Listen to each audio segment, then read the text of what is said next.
परमेश्वर की स्तुति हो। आज है 13 फरवरी और आज है शुक्रवार। आज का शीर्षक है शैतान के प्रभाव के ऊपर जिए।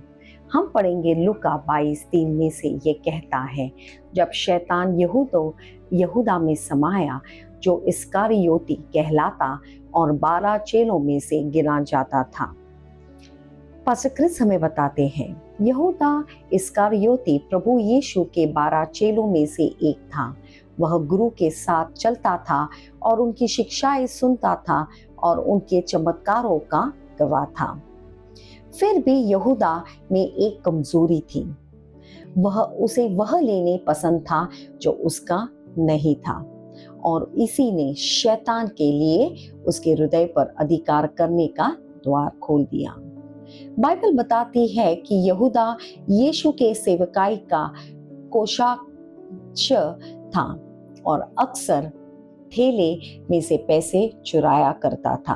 हम पढ़ सकते हैं यूहन्ना 12:6 में से।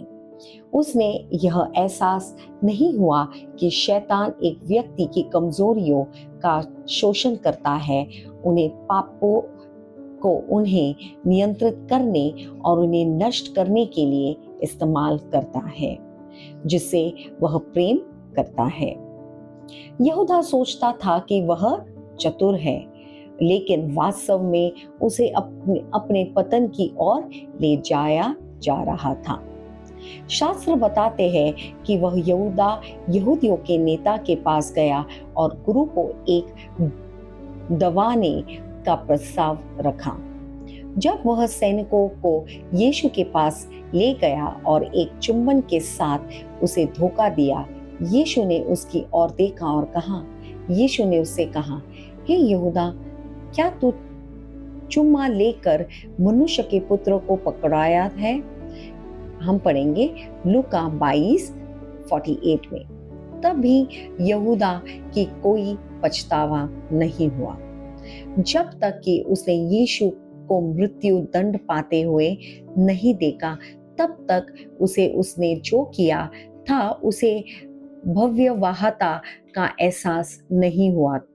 निराश से भरकर यहूदा बाहर गया और खुद को फांसी लगा ली। वह सदा के लिए नष्ट हो गया। इसी तरह शैतान काम करता है। वह अपने पीड़ितों को धोखा और लालसा में अंधा कर देता है कि खुद को नहीं समझ पाते।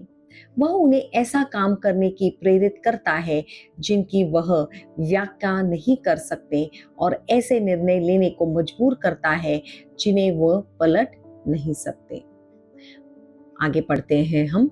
यहूदा का कभी भी हत्यारा बनने का इरादा नहीं था, लेकिन पाप का एक ऐसा मार्ग जिसे कोई सुरक्षित दूर नहीं होती।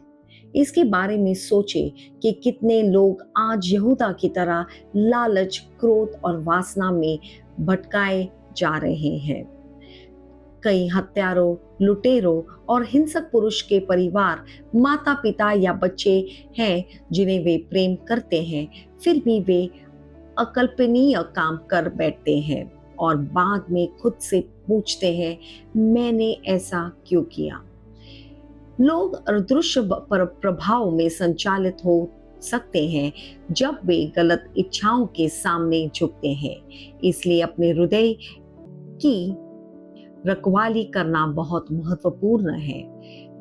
कभी भी लालच, कड़वाहट, वासना या क्रोध को अपने भीतर जगह पाने न दें। अपने हृदय को वचन से भरे और अपने आप को पवित्र आत्मा में अधीन करें। यही तरीका है जिसे आप शैतान को बाहर रखते हैं और सत्यनिष्ठा और सत्य में चलते हुए उसके प्रभाव के ऊपर जीते हैं। आइए मेरे पीछे घोषणा लीजिए। प्यारे पिता, आपके वचन के प्रकाश और आपके आत्मा की सेवकाई के लिए आपका धन्यवाद करता हूँ, जो मुझे सत्यनिष्ठा और सत्य में चलाया रखती है। मेरा हृदय आपके प्रेम से भरा हुआ है और मेरे विचार आपकी इच्छा के अनुसार है। मैं शैतान के हर प्रभाव को अस्वीकार करता हूँ और आत्मा की बुद्धि पवित्रता और सामर्थ में चलता हूँ। यीशु के नाम में आमीन। धन्यवाद।